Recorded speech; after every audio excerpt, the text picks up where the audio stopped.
sister and husband ignored warnings. Backed kids who broke into my home, stole money. Now they're jailed for another break-in. I learned the hard way that sometimes being the reasonable one in your family isn't love, it's just training people to walk all over you. And that lesson?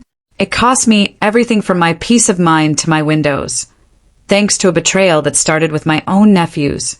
For most of my life, I truly believed that swallowing discomfort and letting things slide was maturity, was love. I laughed off moments that felt wrong because pushing back would cause drama, and I just wanted peace. I didn't realize I was practically handing out permission slips for everyone around me to treat my boundaries like suggestions. The day everything finally cracked open started too quietly. I'd just gotten home from work, my brain still buzzing with emails when something felt off. Then I saw it, my shed door wide open. Not nudged, not loose from the wind. Open. My heart sank before I even moved. I walked closer and saw the padlock. It was hanging at an unnatural angle. The metal bent and splintered like someone had taken real pleasure in breaking it. I just stood there, keys still in my hand, listening to the hum of the neighborhood, wishing it would tell me this was all a mistake. It wasn't. Inside, the shed felt hollow, empty in a way that made my chest tighten. You see, I have a bad habit. I drink a lot of soda. Over months, I'd collected bags of cans to take to the bottle drop, saving up for a small trip or just groceries. Almost every bag was gone. And then I saw what else was missing. My gardening tools, a steel rake, 2 shovels, a folding camping shovel I actually liked, my full gas can, a cheap drill, even my electric hedge trimmer, and a small chainsaw. But my lawnmower was still there, the weed whacker, extension cords, old radio, all untouched. Whoever did this hadn't grabbed, randomly. They'd picked. My hands were shaking when I went inside and pulled up my security camera footage. I'd installed those cameras a year ago, quietly after too many little things went missing from my house: snacks, DVDs, video games, things I was always told I must have misplaced. The footage loaded, showing early morning, just after I'd left for work. 3 figures crept into frame. I recognized their hoodies instantly. My nephews. All 3 of them. They didn't hesitate. One of them pulled out a hammer and smashed my lock like he'd done it 100 times before. They laughed, took armfuls of cans, left, came back, and then came back again with shopping carts, stolen, I guess, hauling my things away like it was some kind of scavenger hunt. They didn't even bother closing the door when they were done. I sat there staring at the screen long after the footage ended, my chest tight. This wasn't a prank. This wasn't kids being kids. This was theft. And the worst part wasn't the stuff. It was the familiarity, the comfort, the way they moved through my space like they owned it. I called my older sister, Rachel, immediately. She laughed. Actually laughed. "Ebony, are you sure you didn't just miscount your cans? You always forget how many you have." Her husband, Bill, took the phone next. He sounded irritated, like I was interrupting something important. "The boys are at school," he said. "They couldn't have done this." I didn't yell. I didn't accuse. I drove to their house, walked in, and just held out my phone, playing the video.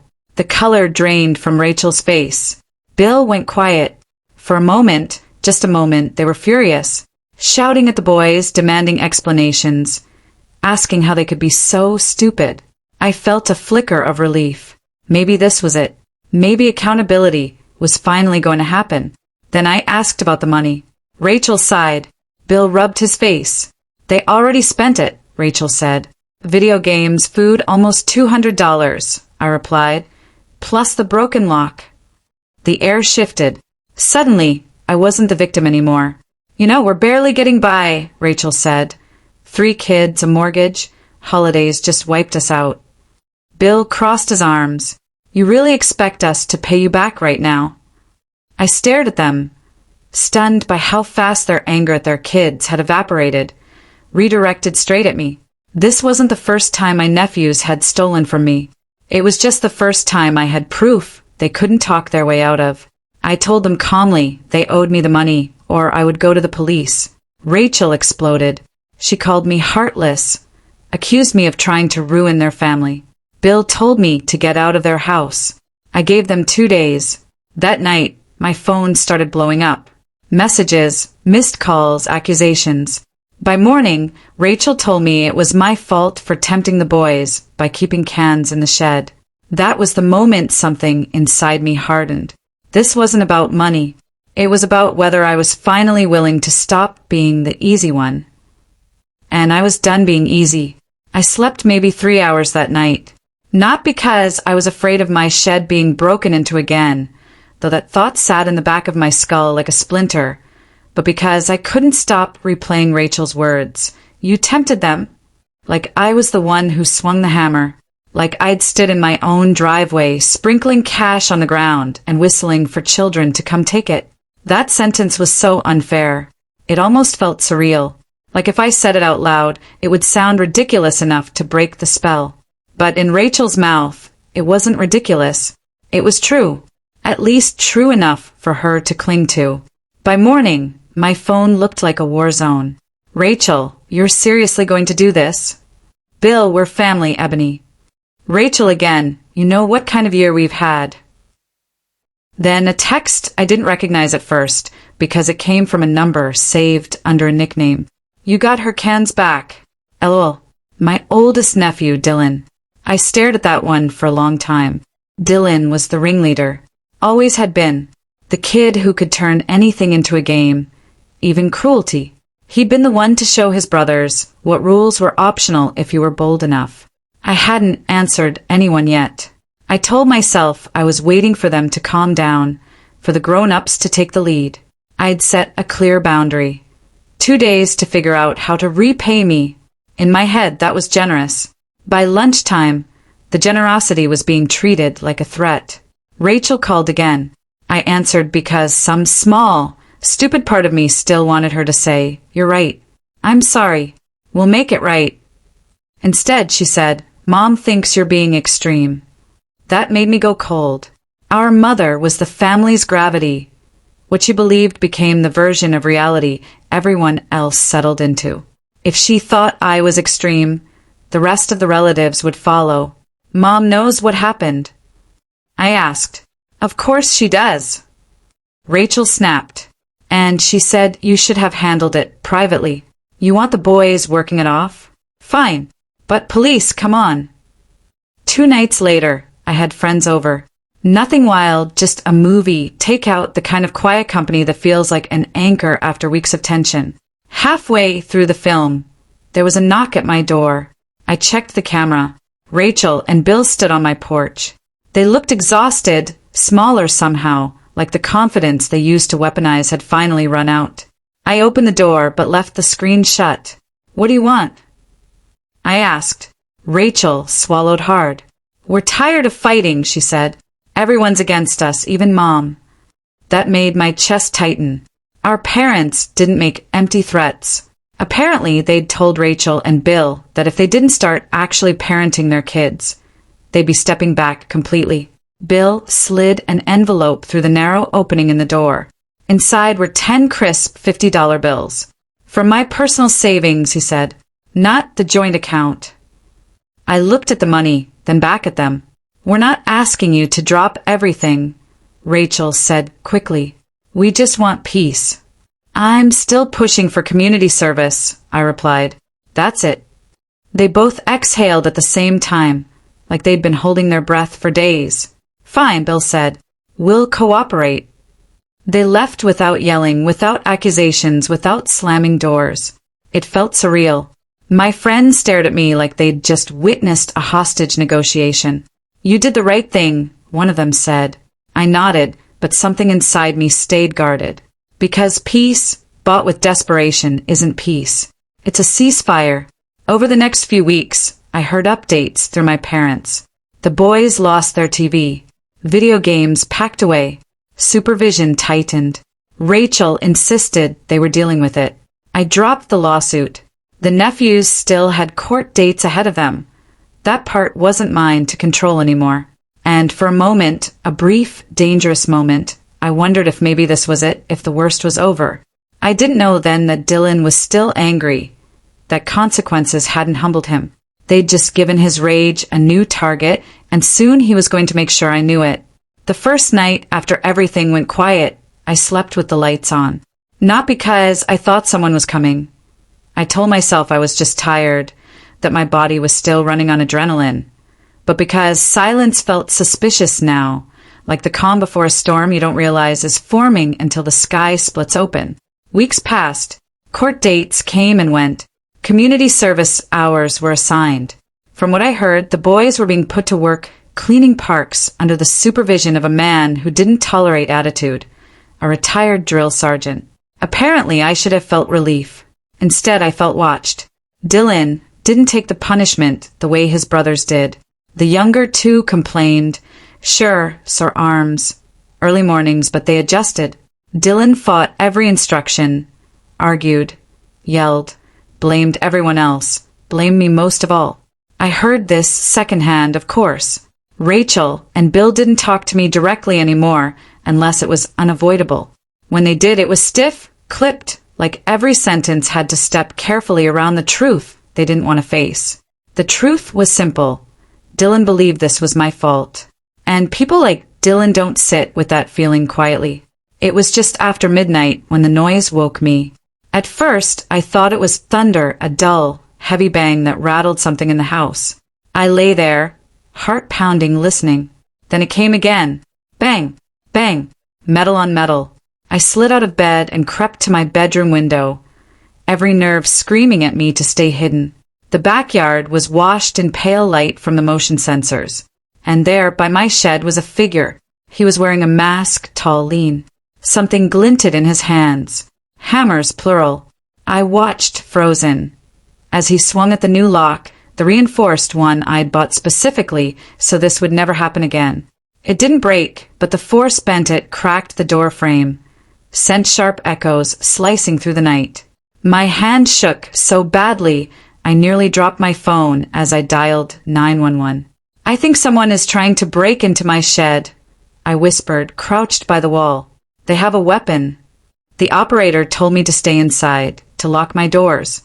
That's when the figure looked up, straight at my bedroom window. My light was on. For half a second, we stared at each other, me breathless, him frozen, mid-swing. Then he did something I still see when I close my eyes. He hurled one of the hammers at my window. Glass exploded inward. I screamed and jumped back as shards scattered across the floor. I felt tiny cuts sting my ankles, but adrenaline drowned out the pain. Before I could move, the remaining hammer slammed against my back door. Again. The knob shattered. The glass pane cracked like a spiderweb. I backed into the hallway, heart slamming so hard I thought I might pass out. The police are on their way. I screamed, my voice raw. Leave now. The hammering stopped. Footsteps pounded away into the darkness. When the police arrived minutes later, my house looked like a crime scene because it was broken window, damaged door, bent lock, claw marks gouged into the shed. I showed them the footage. The night vision camera caught everything. The mask, the hoodie, the shoes, Nike sneakers. I didn't even have to say his name. They already knew. Dylan had been fingerprinted after the first arrest. The hammer he'd thrown through my window lay in my yard, heavy with prints that sealed his fate. When officers searched his room later, they found the second hammer. The mask, the hoodie, a Star Wars mask, they told me later, the Grand Inquisitor. That detail made my stomach twist. Something about a kid choosing that face, something designed to intimidate, felt deeply wrong. This time, Rachel and Bill didn't call me screaming. They didn't blame me. They didn't try to protect him. They let the police take him. Rachel told me later, voice hollow, like it had been scraped clean, that Dylan screamed as they let him out, that he flipped between sobbing that he'd done nothing wrong and yelling that I'd ruined his life, that he'd had to get back at me. He was sent for a mental health evaluation. The word bipolar came up. Eventually, it became an official diagnosis. It explained some things. It didn't excuse any of them. Dylan pleaded guilty to avoid a full trial. More community service, mandatory counseling, probation, a month in juvenile hall. Bill came to my house a week later to fix the damage. He replaced the back door, installed a new window, barely said a word the entire time. When he was done, he nodded once, like a man acknowledging a debt he couldn't pay in full. The house felt different after that. Safer, maybe, but also scarred. The younger boys stopped defending their brother after that. They were scared, angry, tired of following someone who kept dragging them into trouble. Dylan didn't apologize. He didn't have to say anything. The silence said enough. And yet, as much as I hated him for what he'd done, part of me couldn't shake the truth that sat heavy in my chest. This didn't start with a hammer. It started with years of being told, boys will be boys. And now everyone was paying for it. After the night of hammers, nothing in my family ever went back to normal. Not that normal had ever been healthy to begin with. Dylan spent a month in juvenile hall. During that time, the house went eerily quiet. Not just mine, but Rachel's too. When he came home, it was with a diagnosis, a stack of paperwork, mandatory counseling appointments, and probation that would follow him until he turned 18. Bipolar disorder. The word landed like an explanation everyone grabbed onto at once. Rachel cried when she told me, saying it answered so many questions. Bill nodded grimly, already talking about medication schedules and therapy. And Dylan? Dylan used it like armor. Every bad choice became because of it. Every consequence was suddenly unfair. He acted like the diagnosis itself should wipe the slate clean, as if accountability was optional now that there was a name for his behavior. But even his parents didn't buy that for long. He ended up back in school, repeating a year after his grades collapsed. His brothers stopped including him in anything. They didn't sit with him, didn't cover for him, didn't follow his lead anymore. That divide was the first real consequence, Dylan felt. Worse than court, worse than community service. The younger two nephews came to see me in July, unannounced, standing awkwardly on my porch like kids waiting outside a principal's office. They apologized, really apologized. They admitted they'd followed Dylan because he made it feel exciting, like they were invincible. They told me they didn't want to be like him anymore. They wanted their aunt back. They wanted things to be normal. I told them the truth. We can start over, I said, but trust isn't automatic anymore. They agreed immediately. No arguing, no attitude. And they meant it. Slowly, cautiously, I let them back into my life. Nothing went missing. They helped with chores without complaining. We watched movies again, played games, laughed. It felt healing. Dylan wasn't part of that. He turned 17 and got nothing. No cake, no party, no gifts. It was part of his punishment. A quiet one, but a heavy one. Meanwhile, the youngest had a birthday a month later and received a new mountain bike. Dylan slashed the tires with a kitchen knife. That landed him in more trouble. And for the first time I stepped in. Not for him, but for his brother. I bought new tires, fixed the bike myself. When the youngest hugged me tight and grateful, Dylan watched from the doorway with a look I couldn't read. A week later, Dylan ran away. He left a letter blaming me, blaming his diagnosis, saying he couldn't wait to turn 18 and disappear from all of us, that we'd be better off without him. He came back 3 days later, without his bike, without his backpack, bruised and silent. No one knows what happened out there, he won't say. When he came home, the first thing he did was blame me again. And that time, even Rachel shut it down. I'm done letting you use your aunt as a scapegoat, she told him. That was new. By the time the holidays rolled around, the family was exhausted. Arguments about whether Dylan should be allowed at Thanksgiving, at Christmas Eve. Some relatives didn't want him there at all. I surprised everyone, including myself, by saying he should come. Excluding him entirely wouldn't fix him. It would just harden him. So I did something no one expected. I bought him a used metallic green mountain bike, fixed it up, bought him a backpack to replace the one he'd lost. Nothing flashy, nothing indulgent. When I gave them to him, he looked stunned, awkward, almost ashamed. It worked for a while. At Christmas Eve, he apologized out loud with his parents, looming behind him like guards. He admitted it wasn't my fault, that he stole, that he broke my home, that he wouldn't do it again. We shook hands. At New Year's, He stole champagne and drank it alone in the bathroom. Progress isn't a straight line. In February, he got beaten up at school. Badly. Teeth knocked loose, nose broken, hospitalized. We later found out why. Dylan had been a bully long before any of this. The kind who picked on smaller kids, slashed bike tires, stole lunches. Someone finally hit back. I helped pay for his medical bills, quietly without telling him. Now it's summer. The younger boys are doing well, respectful, grounded, welcome in my home again. Dylan is different, quieter, withdrawn. He rides his bike alone, talks little. He brought it to me once for repairs, and thanked me without looking me in the eye. When I see him now, there's no rage, just distance. And that's okay. Some bridges don't collapse in one dramatic moment. They erode slowly, grain by grain, until all that's left is space where trust used to be. I still care about him. I always will. But caring doesn't mean enabling. Love doesn't mean silence. And family doesn't mean sacrificing yourself to protect someone from the consequences of their own choices. That lesson cost us years. Broken glass, court dates, and scars that won't fully fade. But it saved 2 kids. And sometimes that has to be enough.